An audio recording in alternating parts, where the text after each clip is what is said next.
Hello friends, আজকে আমাদের team member প্রিয়া আমার উদ্দেশ্যে একটা প্রশ্ন পাঠিয়েছে, সেটাও স্পিরিচুয়ালিটি রিলেটেড। তো প্রশ্নটা দেখি কি বলছে। হাই সৈকতদা, আজ আমার একটা প্রশ্ন আছে। প্রশ্নটা স্পিরিচুয়ালিটি রিলেটেড। যদিও আমি স্পিরিচুয়ালিটি নিয়ে খুব একটা চর্চা করি না, করার সময় পাই না। রিসেন্টলি ইউটিউবে দেখছিলাম কেউ একজন ভগবদ গীতা নিয়ে অনেক চর্চা করছিলেন। ভক্তিযোগ, জ্ঞানযোগ, কর্মযোগ, পুরো ব্যাপারটা জাস্ট আমার মাথার উপর দিয়ে গেল। তো আমার রিকোয়েস্ট যে তুমি কোনো সহজ প্র্যাকটিক্যাল উদাহরণ দিয়ে এই কর্মযোগ, জ্ঞানযোগ, ভক্তিযোগ ব্যাপারটা একটু বোঝাও প্লিজ। ভগবদ্গীতায় আছে ভক্তিযোগ, কর্মযোগ আর জ্ঞানযোগ। ভালো প্রশ্ন, ইন্টারেস্টিং প্রশ্ন। ঠিক আছে, তাহলে এসো এই প্রশ্নটার উত্তর দেওয়া যাক যে ভক্তিযোগ, কর্মযোগ আর জ্ঞানযোগ কি, আর এরা পরস্পরের এদের মধ্যে কোনো কানেকশান আছে কি না। শেষ অবধি থাকো, স্টে টিউন।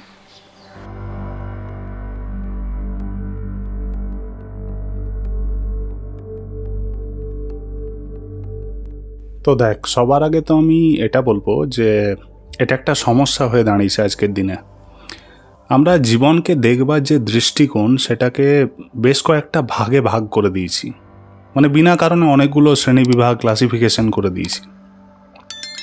কেউ বলে প্র্যাকটিক্যাল সাইড, কেউ বলে স্পিরিচুয়াল সাইড, কেউ বলে মেটেরিয়াল সাইড। বাস্তবে এত ডাইমেনশন নেই। যেটা জীবনে স্পিরিচুয়াল দিক সেটাই মেটেরিয়াল দিক, আর সেটাই প্র্যাকটিক্যাল দিকও। তিনটেই এক। এনিওয়ে, তোর যে প্রশ্নটা যে ভগবদ্গীতায় উল্লিখিত ভক্তিযোগ, কর্মযোগ আর জ্ঞানযোগ, এই তিনটেকে তুই বলেছিস একটা সহজ কোনো প্র্যাকটিক্যাল উদাহরণ দিয়ে বোঝাতে। তো আমি যতটা সম্ভব চেষ্টা করছি একটা সহজ এক্সাম্পল দিয়ে বোঝানোর। দেখ, সবার আগে ভক্তিযোগ, কর্মযোগ আর জ্ঞানযোগ বুঝতে গেলে আমাদের ভক্তি কী, জ্ঞান কী আর কর্ম কী এটা বুঝতে হবে। আমি একটা শর্ট ডেসক্রিপশন দিচ্ছি। ভক্তি মানে হচ্ছে ডিভোশন। ওকে, ডিভোশন কি? ডিভোশন মানে হচ্ছে লাভ উইদাউট এনি কন্ডিশন। ঠিক আছে, মানে এমন প্রেম বা ভালোবাসা যাতে কোনো শর্ত থাকে না, যেখানে সম্পূর্ণভাবে সারেন্ডার করে দেয় মানুষ। সম্পূর্ণ সমর্পণ থাকে, সেটাকে আমরা ভক্তি হিসেবে বলতে পারি। যেমন মীরাবাইয়ের ভক্তি কৃষ্ণর প্রতি, যাতে কোনো ইগো থাকে না, অহংকার থাকে না, বা কোনো রকম আমি কিছু করছি পরিবর্তে আমার কিছু চাই, এই ধরনের ব্যাপার থাকে না। একদম পিওর লাভ, যেটাকে বলে উইথ সারেন্ডার, সেটাই হচ্ছে ভক্তি। জ্ঞান কি? জ্ঞান হচ্ছে জানবার আগ্রহ। আমাদের ভেতরে জানবার একটা ইচ্ছা আছে, সব সময় থাকে।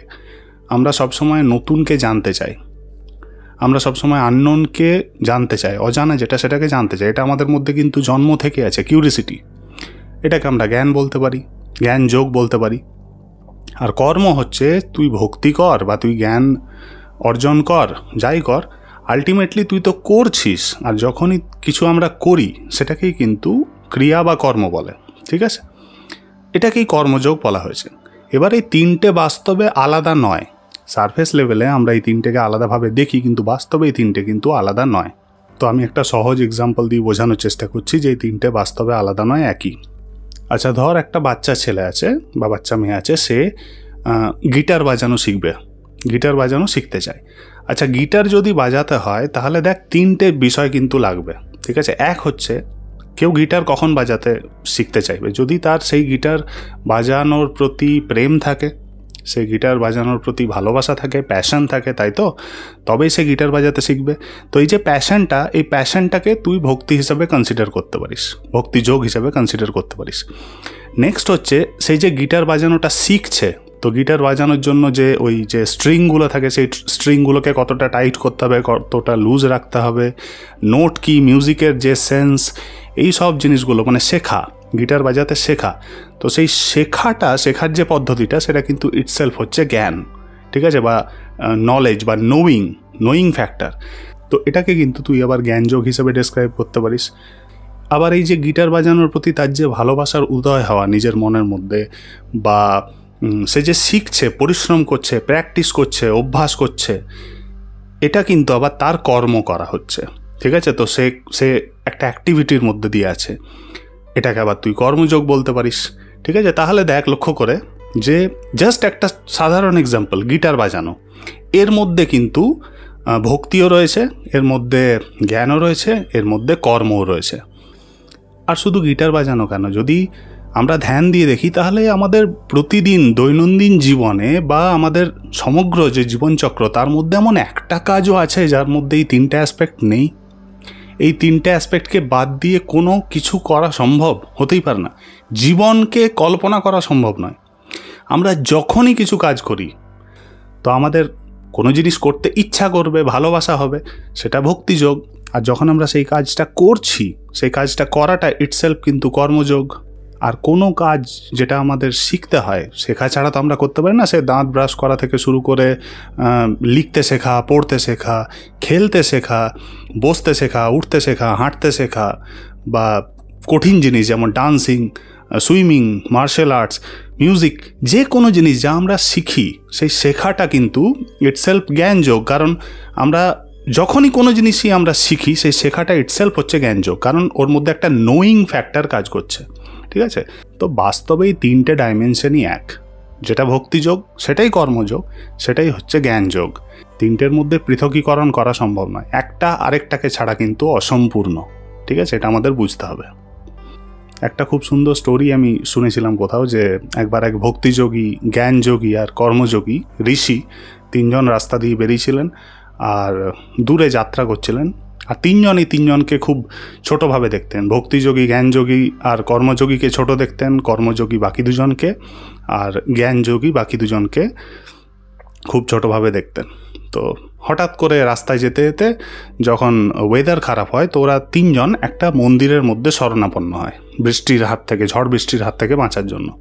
ঝড় বৃষ্টি শুরু হয়, তো ঝড় বৃষ্টি, মন্দিরটার কোনো পিলার ছিল না সেরকম, তো যখনই ঝড় বৃষ্টি স্টার্ট হয়, তো ধীরে ধীরে বৃষ্টি মন্দিরের ভেতরে প্রবেশ করতে শুরু করে।